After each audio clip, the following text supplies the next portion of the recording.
Hello, Morning Rush regulars. Burr, I am cold. Even in the studio, I'm cold. But wait a second, isn't today a 70-degree day? Well, it wasn't this morning when I walked out of the house. It wasn't this morning, but today's the last 70-day possibly of the year. And then by Wednesday, we're looking Arctic Blast. Don't they sell those at 7-Eleven? No, well, not in New York. Michael Bloomberg said no. Oh, that's right. Too Forgot much. about that. Tumbleweed like that one. Okay. Now, that's for our other podcast. Today, we're doing tomorrow's show today, the Morning Rush video podcast. I'm Jonathon Rush. He's Kelly Nash. Good morning, or good afternoon, or good evening, whenever you're watching this. Tumbleweed is the man on the magic camera. Thank you, Tumbleweed. And you're not going to be here tomorrow, right? No, sir. Tumbleweed takes another day off. He's like hopscotching with his days off. Yes. You ever think about putting that together for a week, or you're just a nonconformist? He refused to take a week vacation. I don't know. What were we just talking about nonconformists in that story we were discussing? Oh, here we go. Now, I've always been concerned about what kind of T-shirts people allow their children Oh, to you want to wear. go with that story? Okay. Yeah. So, we're not going to go with the other one. I think it's an important news story, but okay, we'll pass. All right, we're going to pass on the... I'm not going to mention it. Okay, now, but here's my concern. We have moms and dads buying shirts like this for their children to put on. The shirt says, Daddy's Little Slut. I am not lying to you. Why in the world would any dad put that on their child? And it's one of the biggest sellers Amazon has. Well, no longer, Jonathan. According to this, Amazon says they have pulled the T-shirt. Now, on the Morning Rush blog, when you go and see the story about this, you can still buy the Daddy's Little Slut T-shirts, but they're only in men's and women's sizes. So I wonder what kind of man buys that T-shirt. Not. I should give that to you for Christmas. I think that's a Jonathan. non-binary nonconformist. Did we go there again? We're not doing that tomorrow. We're not talking about the non-binary nonconformist. But you would think that would be part of it. What self-respecting father is going to put that on their child? So is that your question for tomorrow morning? And you expect men to call in? Oh, Well, I'm the kind of guy who'd put that on my little angel. Okay, if you're the kind of guy, Is that what you're maybe hoping? you're scrambling right now to get to Amazon so you can order that. Well, here's my, I tell you what, the other thing though is just other T-shirts you see kids wearing. So, or T-shirts you see people wearing. It's almost as if we want to go back to your Halloween commentary about the prostitots, as you call them. Well, I celebrated only one night a year. Bring out the prostitots every day. Is that what we're doing around here? I'm not. We're gonna have a little Miss Prostitot beauty competition now? Is that what we're gonna do? That's not me, no. Okay, I'm just checking. The Little Miss Prostitot. No. Hey, okay, so we're gonna talk about that tomorrow. Because I'm seeing some stuff and I'm like, now, why would you choose to wear that? It's just, So maybe it's a question of what is your coworkers or friends wearing that you say, why would you wear that? yeah. That looks ridiculous. Doesn't have to be offensive per se, because very few, I would imagine, WCOS listeners wear offensive clothing, but they might wear clothing that's in bad taste, meaning it's ill-fitting. That's a part of it too, I suppose. Try to open it up, because there's not going to be a whole lot of people who bought the Daddy's Little Slut T-shirts, I'm guessing.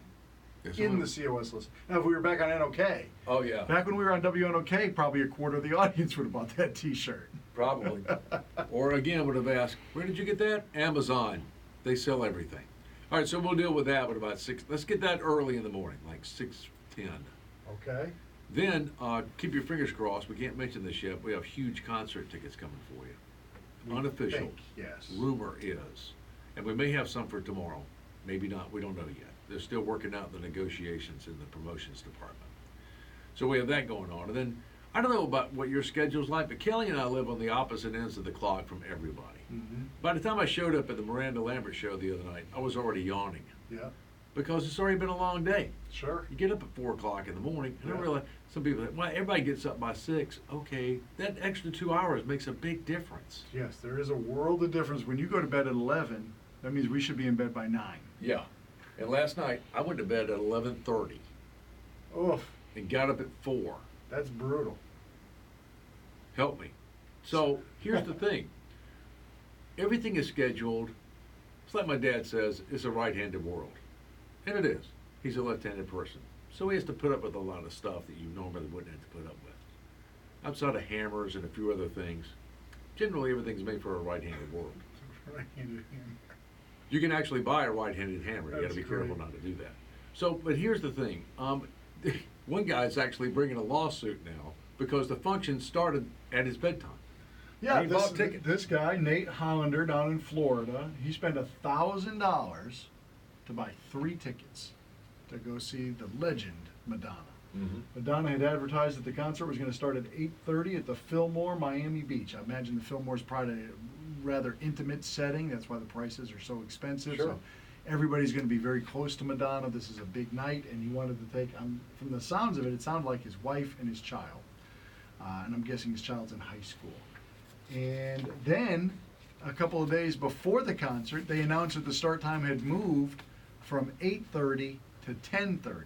Ooh. And that's that 2-hour window you were just talking about. Right. He had expected to be wrapping it up around 10:30 at 11, Sure. something like that. Not Instead of starting it. Not starting it. So he went to the promoter and said, "Hey, I don't want to come anymore. Can I get my refund since you've changed the details on this concert?" And they said, "No, No. no. It's still on the same date. Doesn't matter what time it is." He said, "It does matter what time it is." So now he's bringing not only a lawsuit for himself, but a class action Class lawsuit. action. I love So this guy. anybody who wants to get out of this and get some money back, he'll help you win that, he says. I think he's got a strong case. I think he does too. I mean, you said the show was at 8:30 and then you started at 10:30. I can't be here for the 10:30 start. Sorry. Love to be here. Obviously, I bought tickets. I really wanted to see you, but I have to go to bed. That's what he said. He said, I have work in the morning and my child has school in the morning, so we're going home and going to bed. We're not coming to the Madonna concert. I think it's the right decision. You know, it's just hysterical to think about. And I'm sure there are things that you go to that you get there and you go, I can't believe I have to go to this. It's already going to be past my bedtime when I finally get out of here. Well, that's our jobs usually, Yeah. is to go to these concerts that we have to introduce or whatever. And nobody goes to bed at 9 o'clock at night other than your kids, Yeah. except me and Kelly. That's right. But for this guy, I'm surprised that he's making the mature decision to not go. See, I would have never made the decision to go to Madonna. Not on the school night. But either or. And I'm certainly not taking my high school kid with me to the Madonna concert. And the fact that he's like, oh, now it's past our bedtime. Well, that's a mature decision that this dad is making, and now he's getting all this pushback. So he's going to push it with a lawsuit. Maybe there are things that you want to sue over. We need class action lawsuits because people have moved start times of birthday parties Sure. and whatever else. I've been to many a dinner where it was supposed Oh. to start at 7. I get 8:30. there, it's 8:30, like you say, 9 o'clock. 9 We're o'clock. we're sitting down, and I'm beyond grumpy at 9 o'clock, and I'm looking at my wife like, we got to Yeah. get the heck And out I'm of no here. longer hungry because I've already had 5 appetizers Yeah. that I bought at the bar. But Just can waiting on the you function just to get up start. and walk out? Well, you probably shouldn't, but in the future, I won't get up and walk out. I'll sue them. Yeah, that's one thing that we as Morning Rush regulars have never done together is a class action lawsuit. So there's an opportunity for us. Maybe you got something we should be suing over, and we haven't thought of it yet.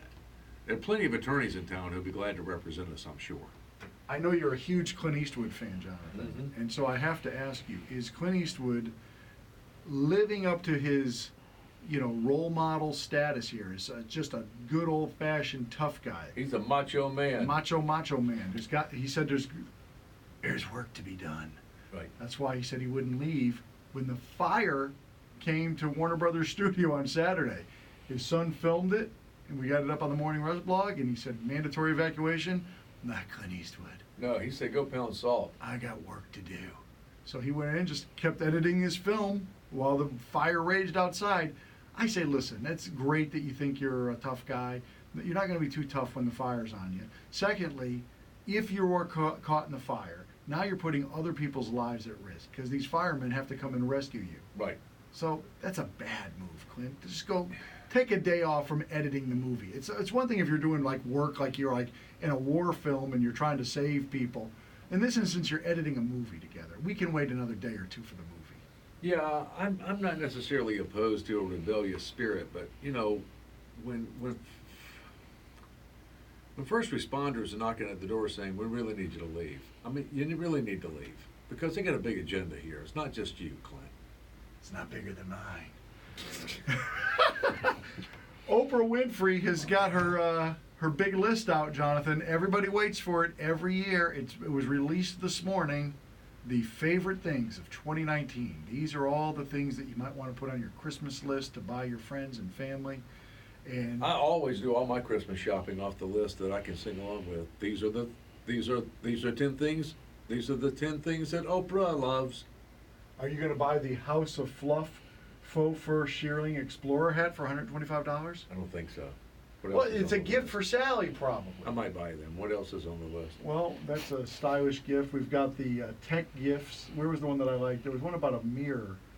There it is. That one's cool. The Reiki Skinny Mirror for $195. Yeah. It's got the perfect lighting and it's Bluetooth, so you can send it to your phone. Take If a you get the picture of perfect image yourself. in your mirror, send it to your phone and then instantaneously load it to your Instagram, Facebook, That's great. whatever. That's a great mirror. I like that one. What about kitchen gadgets and stuff like that? I like Kitchen those. gadgets, we've got the extra wide glass straws. Glass straws. I saw your friend Rick Dees posted a photo the other day. He had what he called a California straw. Yeah. It's, obviously paper. He said 3 sips and look at it. It had a big hole in it. Right. He's like, so the glass straw is very, green friendly. And Yeah, she but said- it's stupid to buy. It's like the metal straws. All right, look, you're going to carry that from place to place. You're going to pull that out of your pocketbook. You're going to slip and fall. That damn thing's going to go straight through your eyeball. Scramble your brains. My gosh, man! You sound like the old Dan Aykroyd bit from Saturday Night when he was like, "Oh no, you see this thing really? Your tie gets wrapped. Oh, you're not getting a strangled to death." Right. What parent would ever give their child a glass or metal straw? You can't run with it. It's like scissors. You can't even walk with that. Don't even hold it in your hand. Well, maybe we'll find out that maybe people love glass straws, hate glass straws, whatever it is. But are there things that you found this year in 2019 that are worthy of being on some sort of Christmas list? Things Yeah, that the people one should I know found about. is $960, if I remember correctly. I've forgotten whose Facebook feed I saw it on first. But it is a machine that folds clothes. All A right. clothes folding machine. So it's basically $1,000. Yes. And you never have to fold anything. That's right. Folds Pants, shirts, towels, everything. pants, everything. How about sheets? Can you do sheets I, like? I don't remember seeing sheets. That's one of my there. least favorite things. Well, you that can't fold the fitted sheet. Yeah, that's a hard one. My wife and I struggle with that. You can't fold that thing. You just got to put it in the bag. Just shove it in the corner of the back of the closet. That way you know which ones are the fitted sheets. Which ones are fitted, sugar, are the ones stuffed in the back. Yeah. Well, my wife has got a way where what we do is we take the pillowcases and the sheets and we fold them up nice, and then we use the fitted sheet around it in a way. I can't even explain the Oh, magic that she hey. does, but then she knows that that's the set. I'm All liking together. that. That's a good idea. Yeah. I'm going to start doing that. But you would like the $1,000 Yeah. shirt folder Yeah. for Christmas. Sally would love me for that one, so I'm getting that one. You are getting that one? I think I'm going to get it for her, yeah. A $1,000 find- shirt folder. What are you, Oprah? This is Oprah. This is Oprah money. This is an investment in my family's better health. Is this like the investment you were telling us about last week with the digital camera that you bought that had like 1 megabyte? You're right. It was like $1,400 Okay, maybe I or won't something. buy it. But look, it's $300 cheaper than that. That's right. Hey, listen, we'll talk about those things and more tomorrow. I'll be sure to link up to this social media. You know how to get in touch with us, and the phone number is 9. If you're going to use an old-fashioned phone, and we love to hear people's voice, call us at 978-9267. Tomorrow on The Morning Rush.